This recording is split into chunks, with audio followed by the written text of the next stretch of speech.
Hey guys, it is Chad here from the Battle Warrior Podcast, and I'm just letting all you listeners know that the Battle Warrior Podcast episodes will be available across all podcast platforms, guys. So sit back, relax, and enjoy this brand new episode today.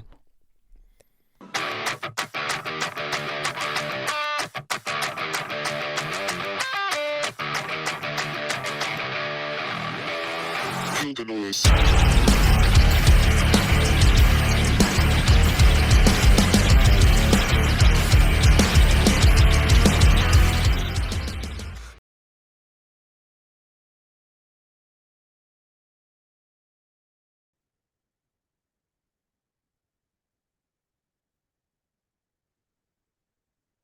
All right, we are rolling. All right, 3, 2, 1.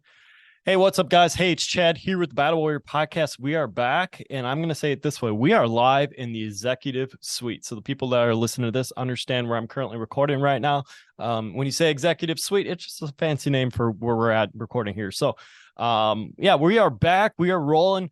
We are going to be talking about this guest, but this is the first episode back here in the fall of 2023, and I'm going to give the date on that because some of you guys know I took the summer not off from recording. I just paused it, but I wanted to, just like Joe we're talking about here, we had some things we want to accomplish here during the summer, and we just took time away and just kind of focus on our own personal stuff to accomplish stuff behind the scenes here. So when we have so much long list of stuff to do, podcasting or some of the things that we call them the needle movers, but some of them kind of get pushed to the wayside, put on the shelf here for a little bit. So after a 7 or 6 month break here, guys, I am back. And I'm super, super excited to bring this guest on because we've known each other for a year plus. And it's like, you guys know him for sales skills. You guys know him for sales, 150K consulting. And I'm going to let you just double jump on here quick, just as double. If I misdub anything here, guys, we are live. So we're just going to do it. But he is the host of the 150K podcast, which is absolutely killing it.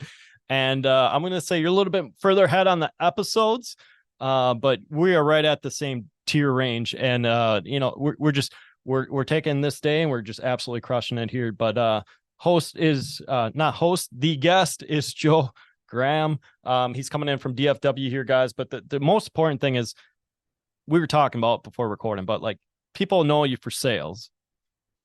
But I look at the journey of mindset and all that stuff. I'm like, man, I love your story to get to it. And what a lot of entrepreneurs don't say, or people like us who are solo entrepreneurs or work for places and do side hustles, people don't really understand what it took to get to where we're at.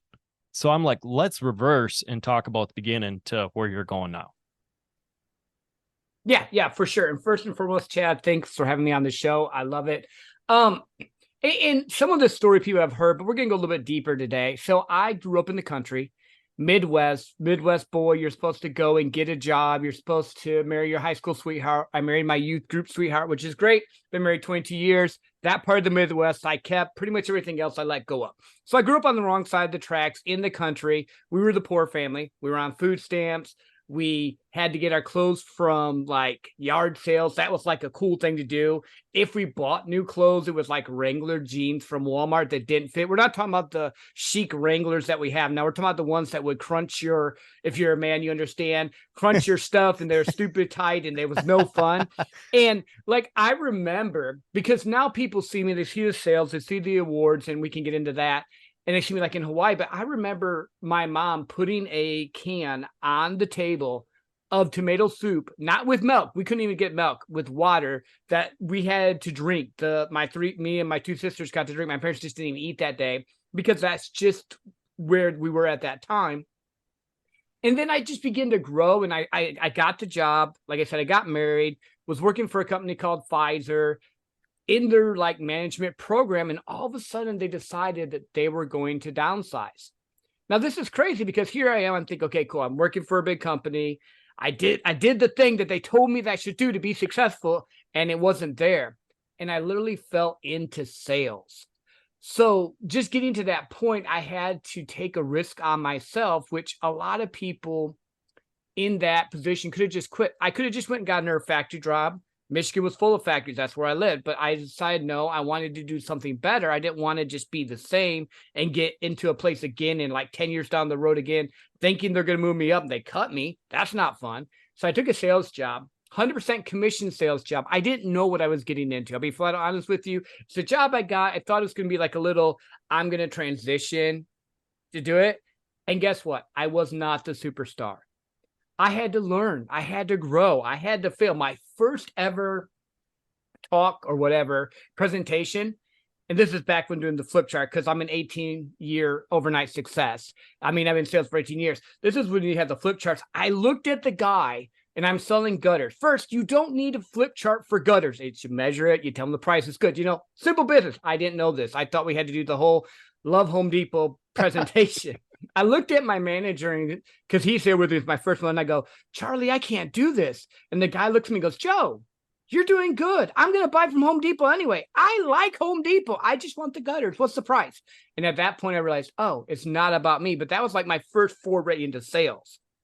And then it was just learning and growing and getting better at it. But that's kind of like those early years. Like I will say this. I was the kid that sold the candy bars. I did like a lot of the fundraiser stuff. I was a geeky kid trying to fit in. I grew up in the 90s. So grunge rock. I started working when I was 14. So there is a work ethic involved because you're going to hear this. We're talking about actual mindset, not just the sales part. I started working my first job when I was 14. When I turned 16, I've never told this part before. This is actually interesting. My parents decided to move to Arizona. Then they moved back to Michigan. And I didn't want to go to school, like at a different school. So I homeschooled for 2 years and worked a full-time job. So like I've been working since I'm 14. I'm 46. So that grind, that hustle culture of work, build was just ingrained into me before I got into sales. But that's a key piece that people don't tell you because they'll show you the fancy, fun, awesome stuff, but they don't tell you about the work, the long hours, the sucking to get better, for lack of a better term, that you have to go through. Now, don't hear what I'm not saying. You do need to do self-care. You do need to have time for yourself. You do need to, like, I go for long walks. I do kickboxing now. I do things that make me feel happy. But in the beginning, I didn't know what I was doing. I was in survival mode, so I was just saying go, go, go, go. Yeah. That kind of gives you a little bit of that idea. And the thing we're gonna dig into the go here for 2 seconds. But the thing that I want to bring at is you're from the Midwest, so you're gonna get probably where I'm coming from. And I think the store Fleet Farm was probably in Michigan. I don't know if it was at the time, but we'll just use Menards, for example, because that's Wisconsin, the Midwest-based company, right? Menards. So a lot of times, I'm a little bit older than you on that, but we were both growing up in the age before social media. So like it was, you go out door to door to go sell popcorn, candy bars, whatever it is. Mm-hmm. And for me, kind of like you, like I would always go home. I would always be doing something in the basement, creating something, sitting situated. And the thing that I'm, in my mind, I'm like, wait a minute. So 13, 14, somewhere in there, I was mowing neighbor's lawn for cash. I think 14 or 15, I ended up helping my uncle run his business, the summer help for his business. So like a couple days a week, we'd go, for cash, go put some stuff in. And then through high school, always doing, one job, 2 jobs, or whatever it is. And the thing is, like, when you disappear out of that and you forget it, like if you're in management or something, and it's like, holy crap, like you never knew, and you knew you were a salesman, like you didn't know, but like the stats and where you were going, it was like engraved in you at a very young age. And then all of a sudden it's just like, oh, wait a minute, that's the gem that was built into us. It's like, wait, I do have it. And now, I'm back in sales now, but I'm like, God, I miss serving people. And we're going to emphasis on the thing that you're shaking your head on, but like sales is sales, guys, but deep down you're serving a customer. Like pull all the bullshit away. You're serving a customer. Yeah, 100%. And that is the thing that you hear all the secrets and all. So we'll do I just want to address this because there's certain things everyone tells you, well, I can tell you the secret to sales and you'll increase your stuff. And I could do this and this trick or this NLP or this straight line system or ask them this way. In reality, sales is super simple. It's problem solving. It's solving the problem for your customer, giving them more value than cost, and you win. You don't have to play the games. You don't have to be manipulative. You don't have to do all the other craziness. So I just wanted to point that out because a lot of times people, especially entrepreneurs, first-time business owners, have an issue with sales because it's always been ingrained in them that the car salesman is going to take advantage of you, or that guy's trying to take your stuff instead of trying to help you. So Yeah. I just thought that was pretty interesting. So let's look at the thing that we were going, because we're both looking at like complex now. We're we've had a few years underneath with work and stuff, like personal development and all that stuff. So when the time of you getting out of Deep Pfizer and going to DFW where you're currently at right now, the suck part, what in the life part, what to me, what was your suck part? Because I can bring up, hey, behind on bills, or the credit companies are calling, or vice versa. I mean, we can name whatever it is on there. What did you have to do during the suck part to get to where you're at now? Well, here's the fun thing, because I like a lot of people think there's one suck part and then it's done. It's not how it worked. So I'm in Kalamazoo, right? I'm in Michigan. I'm doing the thing with Home Depot, doing the thing. And then we decide we want to move to Texas. Well, I'm doing door-to-door sales for Home Depot, and I'm doing pretty good selling roofs, doing stuff like that. We come down to Texas, and the roofing market's way different. In Michigan, there's no hail. So it's just like you can sell long-term roofs. People pay for a 30-year roof. Here, everyone does the cheapest roof possible because there's hail. So the whole concept of what I thought for sales was not there. So then I had to learn windows and stuff like that.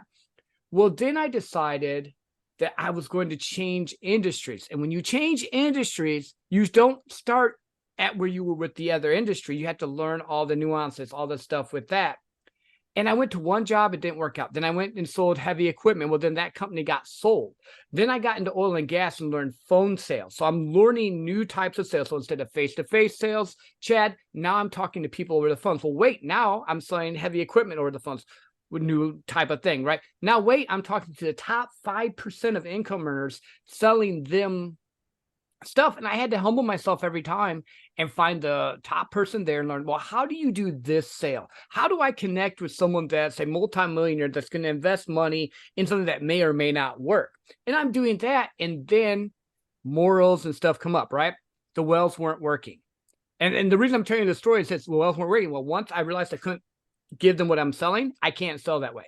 I believe you have to be moral, ethical, and have your customer sensitive in mind. So I left and went to a cell phone third-party company, and I went right back down to bottom. I went from making close to 100 to 2 years in a row making barely 48,000 while this company was stealing from me, driving Uber and picking up any side thing I could do. So I went from top of the game with Home Depot after being there 7 years, being like the top salesman, trying a different industry, getting into oil and gas, making money, having a guy right after like Thanksgiving call me up and say, hey, I want to put 2 points in, which is like a $250,000 investment. First time I'd ever gotten like a $25,000 check. I was like, I got it. I've arrived.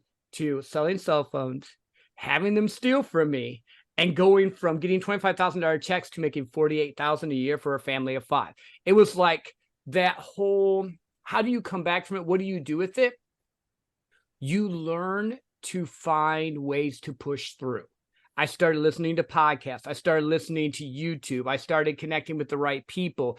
I started betting on myself for the stuff I could get for free, because I had no money to invest in a coach at that time. I could. There's no way. I'm providing for my family of that. I'm just trying to survive. Well, then I had another thing, which a lot of people would be like, well, I can't do that. I took up doing door knocking for Spectrum, cable TV. I started slinging cable TV to get out of the dead end job. And all of a sudden I made $66,000. I thought, wow, I made it again. Because, when you haven't made that in a while, you're like, this is great. I'm starting to come out of it. And then I got an opportunity for the role that I have now that I've had for like 6 years, where I was able to sell dedicated fiber internet across like the whole nation. And I hit 100. And I was like, holy crap, there's something to this. Then I hit 150. I'm like, wait a minute, success leaves clues. Then the next year I hit 197. It just kept building and building.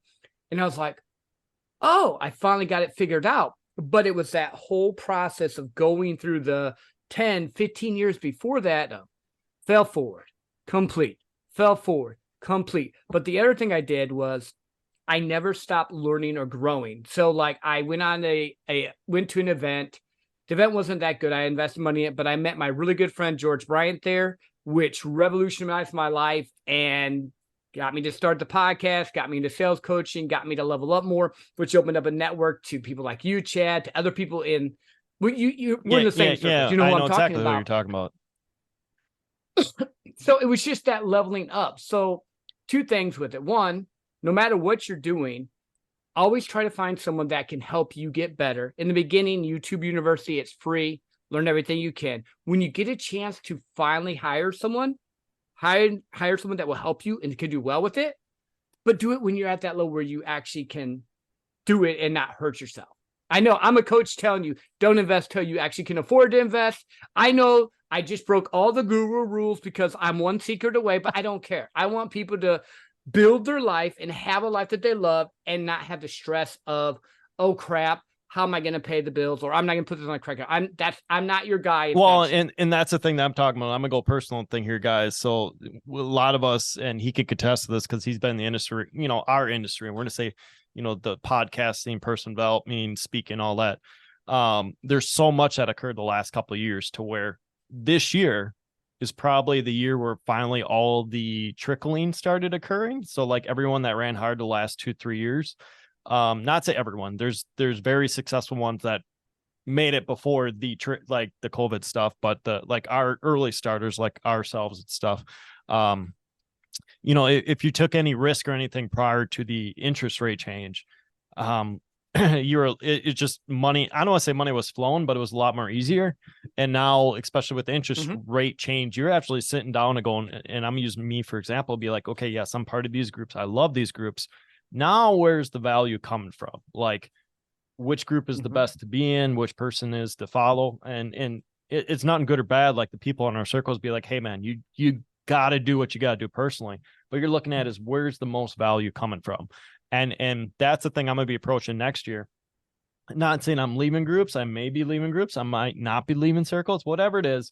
Whatever it is we're looking at is where is the best part of the group of people you're going to be with, to where you can level up, to where like you're going to the next level. You're leading people in the community, locally, nationally, whatever it is.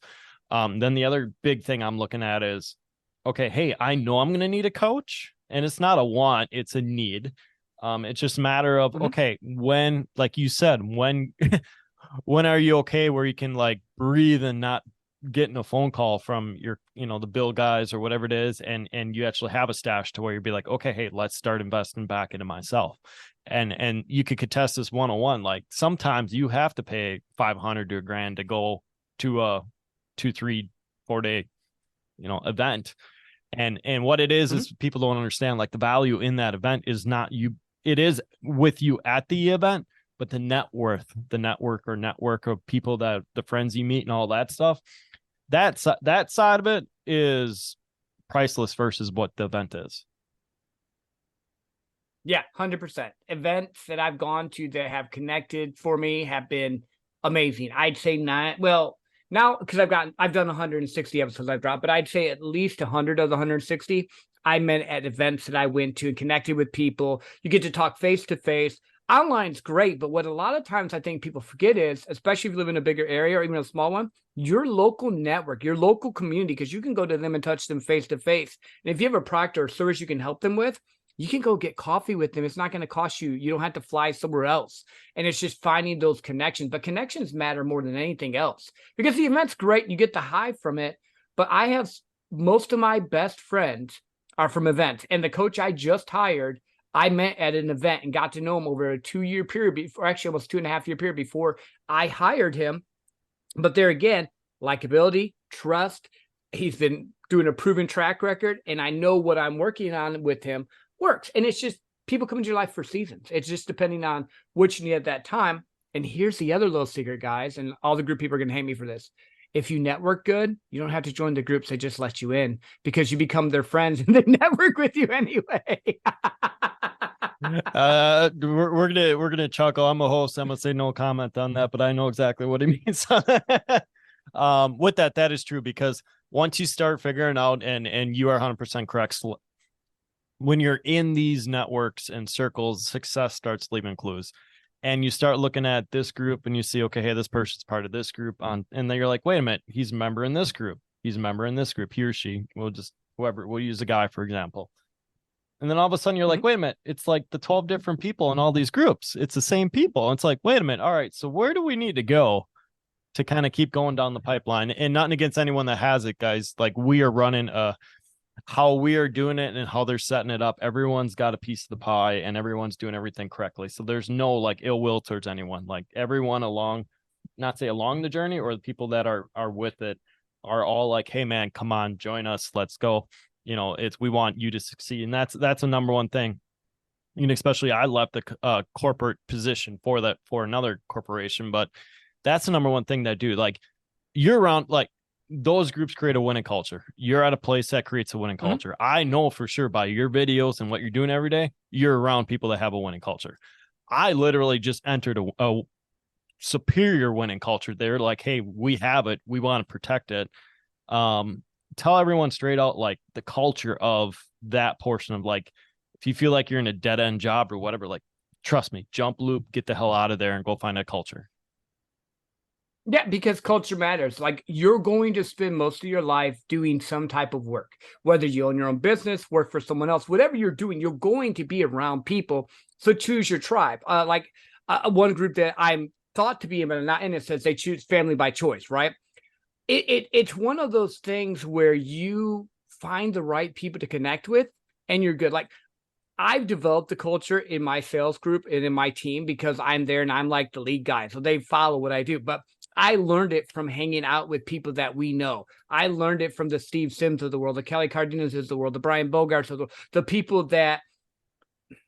But here's the little secret that people just forget. When you go to an event, don't fanboy them. Don't try to be like, oh, I'm your biggest fan. Just talk to them like me and Chet are talking right now, because human connection is the key to developing networks. And if you say, I'm the big fan, now you're a lower, not in their mind, but in their mind, oh crap, this is a fan, I gotta start, blah, blah, blah. But if you just talk like we're normally talk, like Chad and I are right here, you could develop a relationship with someone that 10 years ago, if I looked at my Rolodex now, I'm just saying Rolodex, my cell phone now with the people in it, I would be blown away. But now it's normal for me to just go and talk to people that, oh, well, he's built this bit, 3 businesses and sold them for $1 million. It's not, once you get in the right groups and the mindset, it's not about the monetary value you bring. It's the knowledge, the wisdom, and the insight you can bring to help everyone level up. So I want to make sure I said that correctly. Now, and I'm not against paying to get into groups, because there are some groups I have paid to get into, but I'm very selective about it. That way I know, okay, cool, I'm doing this for a season because I want connections there. But sometimes it's like, I don't need to be in rah group because I'm friends with 80% of them already. There's no point to do that. So be selective. Yeah, like and the other thing too that we're talking about is say yes to opportunity. It's going to sound really weird to say it this way, but I'm exactly like you. Like a couple of years ago, there was an event in Dallas that I'm sure you heard word of, helping the vets out and stuff, and it's in your backyard. But a friend of mine in the circle, which you know very, very well, they're like, hey, we're sponsoring the event, come on down, we'll take care of you, whatever it is. And it was and I'm thanking this lady 100%. I already thank her multiple times for it. But once you start getting invited and you start getting in this, because it was the first show ever, no one knew how it would be. It was just out of lockdown, and they're like, hey, we don't know what the numbers are going to be. It was just kind of like, it was just a weird situation, because Texas at times was kind of like, hey, we're locking down, but we're not locking down. So it was just a sticky situation. When it comes to that, though, like, you're sitting there going, you don't realize the people at the time of who's on that list talking. And all of a sudden I'm like, and you don't fanboy until like the week you're out of the thing. Cause you're like, hey, everyone's here, everyone's family, and I don't drink, but like, you're down at the bar having some, you socialize, like you're at a hotel. That's where everyone's going to socialize. And, bring a cigar, whatever it is, like, just like you said, straight out, be a normal person, go up, shake their hand, say, hey man, hey, I saw you XYZ, good job, whatever it is. And you just let them be them. Right. Like there's some that are a different persona on stage, and then they are off, and it is, but then there's some that are kind of like, okay, dude, and one in our circle specifically, he's south of you, and I'm going to say he, and I'm not going to say a name, but we'll just leave it at that way. He's like, dude, I'm just like you guys. We're just further along the journey. Yeah. Well, and if you just do what you just said there, you know how I talk to a lot of them? I literally would go up, and before it's even asking them for anything, like, how are you today? Hey, I noticed this. Are you okay? Like, just like, because when you do that, it's a pattern break. So instead of me going, Chad, you're so awesome, I love you, I loved your TED Talk, I love this, I love that, and you're like, oh crap, here we go again, he's going to ask you something. If you go and actually genuinely go, hey, I was following you on Facebook. I saw you had XYZ, blah, blah, blah. Something that's going to touch them.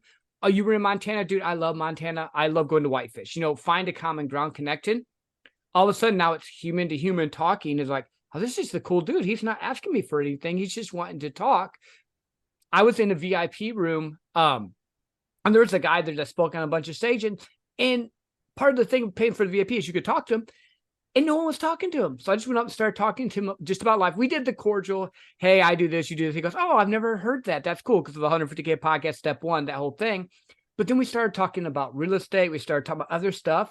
And I had like a half-hour time with the guy that's built 3 or 4 different businesses that people would pay $20,000, $30,000, $40,000 to be in a room with. And I got to talk to him as a human being, like we're talking here, because I was at an event, but no one else was wanting to talk to him. Then my other friend comes up, he sees I'm talking to him, he starts talking to him, and we just 3 guys shooting the shit. It was great because, like you said, they're normal people. The problem is everyone puts people up on the pedestal, and you don't want to be on a pedestal all the time because that's exhausting. And you went to the point of exactly what it is. Like a lot of these charge XYZ per hour for consulting fees, and we're not going to get too layered into it. You both of us understand exactly where we're going with this, but sometimes just being a human, man, you just got to realize, okay, hey, it costs to be at this event. Okay, event has about 20 speakers, give or take 15, 20. And you just got to realize it's like, okay, you paid to get in the room, and now you're in the room, and they're normal human beings. So what's the difference between you and him being on that, him, her, whoever being on that stage, right? And once you realize that, like, and then now going back for the second year I went this year, it's like, okay, how can I help you guys? They didn't know I have a tech background on that. So I'm like, hey man, if you need tech, whatever, let me know, come running up. If you haven't, like stuff like that. Now you're not getting anything from them. Like, I went down on purpose. I'm like, I don't need anything from you guys. Like, I'm here to come back for a specific reason, because it's a family thing, right? And now I'm like, okay, hey, we need to, and this is where the stage kicked in. It's like, oh, put some tape here, put the tarp back up here, whatever. And they're like, you notice that? I'm like, yeah. It's like when you're in this environment all the time doing stuff, especially on church, for me, like, you want your product to look good. So now it's like, hey, I will help you out with this on my own time to make sure like the presentation is presented, or, help a speaker come arrive, whatever it is. Like you're there to learn, but you would do more for a relationship with someone if you're like, hey, I will help take you to the event, or hey, I will take whatever XYZ, bringing boxes in. Like I will serve you for like a half hour here just to make sure you're all taken care of. And then I will see you after.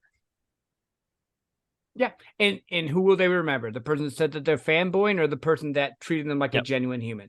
It's success leaves clues. And these guys have all been, and gals have been through a bunch of different stuff. They've been where you've been at. So again, it's that human element. No, I love that. And now and I know we kind of bounce around here, but we went to the journey to build up, to kind of get through the basics of it. We went into sales, and like I said, we understand sales. We want to let you plug it at the end here, but the big thing with the mindset is how all this stuff is building up to a better mindset, right? What can you tell the person coming from the beginning to where we're at now? Like you said a few times, like you just got to go through it, but people think it's so fucking complicated, right? It's like, it's not complicated. It's just hard. Success is boring. It's doing the correct things over and over with the known result. The problem is most people don't want to endure that suck or do that. The other thing is entrepreneurship and business is the biggest self-improvement thing you can ever do. Because if you're in sales or entrepreneurship, you're getting punched in the face all the time. To the point, and just full disclosure, when I was at that job where they were stealing money from me and stuff was happening, I almost had a nervous breakdown. Like I was having a hard time getting out of bed. Like it was bad. But then I had a wife that supported me. I had friends around me that started, encouraging me to do it. At that time, I had a church community, a family that worked good for me, that helped support me in that regard too. And then with the mindset, it's not that you have to be perfect. And it's not that you're not going to have bad days, because you will. Even now I have bad days. I just have modalities in place. So like if I starting to get stressed or the pressure or whatever, and as you level up, there's more stress and pressure. It doesn't go away. I do walks. I do stillness practices. I'll do breathing. I'll go sit. You'll see me coming up now that it's fall. You'll see a bunch of pictures if you follow my social of me by my fire pit, drinking from tea to every once in a while I'll drink bourbon to whatever. Like I do a mixture of it, but like I will sit there and I almost call it like a meditation, but not really like I'm just staring at the fire and just being, because the thing that, well, here, I'm going to throw this back at you. I want to hear your thoughts on it. Most entrepreneurs have dealt with trauma. Most business owners have dealt with trauma. Most salespeople that are successful have dealt with a lot of shit, a lot of trauma. We're really good at doing, and we're performance-based. We get rewarded by performing. So we run from being with ourselves. But the secret that my coach George told me and other people that I've just seen it is taking time to be with yourself. I make all my clients do a 10-minute stillness practice. Well, I don't make it my time. You need to do this. You can sit by a fire. You can go out and sit on a bench. And it's not like something woo. You're just sitting there, no cell phone, 10 minutes. Just let your mind go. Or if you want to meditate on one thing, cool. But you can't be distracted by any of the things. And when I first did, I thought, this is the stupidest thing ever. And you know how you first sit out there for the first 10 minutes, my mind's going, why am I sitting here? You're a moron. What are you doing this for? But again, consistency over time. I'm like, no, I made a commitment to do this for 2 weeks at least.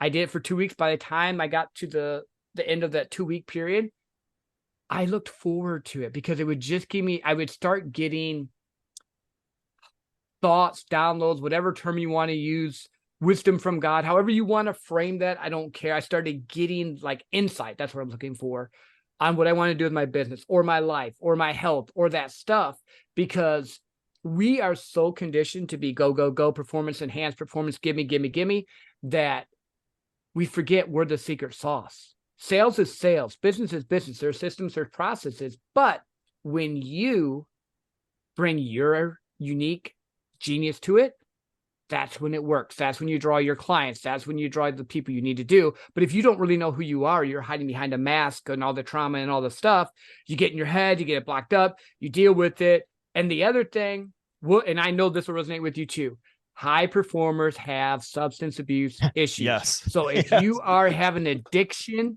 if you are very much drawn to whatever it is, it could be exercise, it could be alcohol, it could be sex, it could be any of that stuff. If you're super highly addicted, don't put yourself in that environment. Yeah, and you know my backstory a little bit, and you guys that understand this understand my backstory, and I'm gonna use Jeff Fenister, his podcast. I don't know which guest it was, but the recent video he just said, and he goes, addicts are addicted to something even when they're clean. So like he goes, if it's Instagram, if it's working out, whatever it is, you're still addicted to something because we're still chasing something, even though it could be like sales, whatever it is. And that's the thing I'm looking at. And I wrote back underneath that, I'm like, I am an addict. This is or I'm a recovery addict, however you want to word it. And that's 100% true, right? We always want to chase the rabbit. That just, it doesn't matter what the rabbit is. It is what it is. But no, it's when you start taking care of yourself and you start having a self-awareness of exactly what everything is, how it's going. You know, people can look at my, certain things in my personal life, they'd be like, dude, you messed up. And then it can take a special person, be like, no, you're a lot further ahead than you are because you didn't take the normal route. Like life threw you a lot of curveballs. So you should be very happy where you're at and how you're going. So it's a long journey. The ones that, and I told someone this morning too, and it comes through one of our mentors, but he's like, easy money, right? Easy money in, easy money out. It's the one that, you build and build and build and build and go. And when you know you're on the right path, it's such a long, grueling, fun. I'm going to say fun, long, grueling, fun, time, and in school would be like, oh, this is boring. This sucks. It just absolutely. And we look at it as now, this is where I need to be. This is where I want to go. It's okay not to do it tonight. If you have a whole pile of crap, don't have like your anxiety go crazy. Be like, oh, I physically have to do something. It's okay. Like you can take care of family. Yes, you should. And long term though, you understand that you're going, as long as we call them like the needle movers, right? As long as your needle is moving, you will get there. It just won't be like the instant click funnels. Like you're going to have $1 million tomorrow. And I'm not saying it that way, but you know what I mean on that. Oh, I'll say it that way. Anyone that tells you you're one funnel away and that's just a slogan for them to get you to buy. I'm not into tactics and strategies that are trying to get people to be manipulated to make a decision that's not good for them. The long game is the way you win. The long game is how you win. And I do agree with you. Addicts need something, and everyone's an addict to a degree. Let's just call a spade a spade. Everyone has stuff that they will throw themselves into 100%. But if you are dealing with stuff, reach out to me, reach out to Chad, because like there's people here that will support you that have been through different things that maybe you don't see the light at the end of the tunnel. So I just want to throw that out for anyone listening. But the long game wins, because I don't want to get rich quick and have it go away. I want to have generational wealth. I want to be able to do the things I want to do. Because I told you the bad side of the story, but I should probably tell the good side of the story. The last 3 years, I've gone to Hawaii 3 times. Sorry. I took my wife to Destin, Florida. My company paid for me to go to Palm Beach and Santa Barbara because of winning the President's Circle. Like, I've gotten to do a lot of really cool stuff.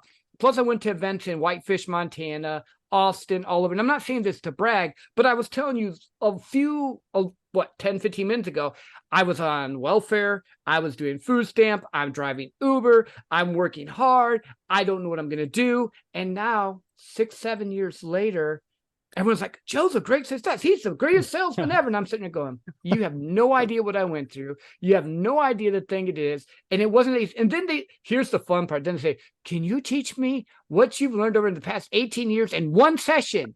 No. And I'm like, no. Oh, I can get you started, but you still have to do your journey.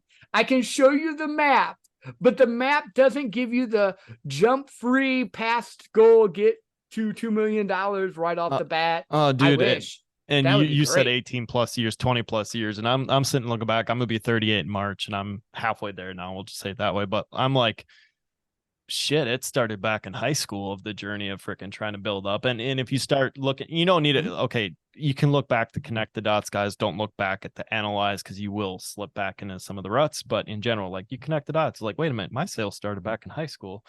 They just got a little bit better, not retail, whatever it is. And then it's like college. You're like, wait a minute. Like, it's in you, like, when you start going back. And yes, the journey was long and life lessons and unorthodox, unconventional, whatever it is. But that like you, man, it took us to where we need to be.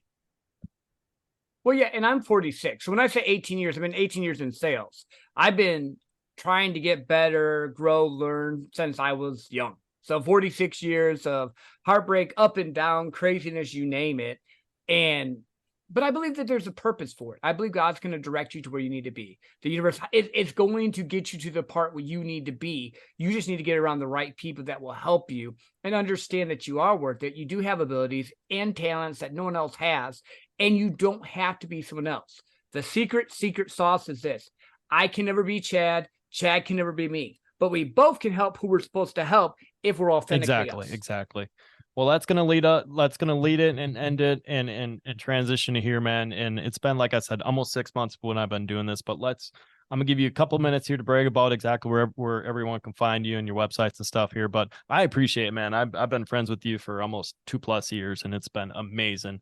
And I'm like, I need to get him back on. I need to get Joe on here. I don't know if you were on or not. I don't remember, but no, I think this is the first time we were going to, and then you were doing a transition, and bro, it's cool. I think this absolutely, first time and we made an amazing episode exactly how you start connecting dots here. So, dude, I appreciate everything, and I know everyone in our circles that's around you can contest, man. Like you're amazing with everyone around us. So, I'm going to say thank you on that here. But where can all my listeners find you?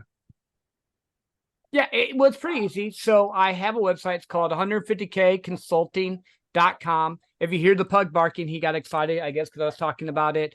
You go there. It will put you into my funnel. I do have a funnel. It shows a video. You can put your information in there. If you want to just meet me on socials, it's Joe Graham Real. Joe Graham Real, REAL, because on Instagram, there's some guy that has 8 followers, but I can't get to Joe Graham because he got before me. On Facebook, it's Joe Graham, and on LinkedIn, it's Joseph Graham. So it's pretty straightforward. I do have a YouTube channel as well. That's, again, Joe Graham Real. Trying to brand it all right, and it's me. I don't have a VA. I don't have anyone else. So if you DM that, you're going to And also, me. Man, you can find 150K podcasts through all the national, not say national, worldwide providers, man. And it's amazing podcast here. So thank you very much, man. Comment. It's like I said, we are on date night for both of us, and we want to get back to our family, enjoy life here. So, man, thank you very much for coming on.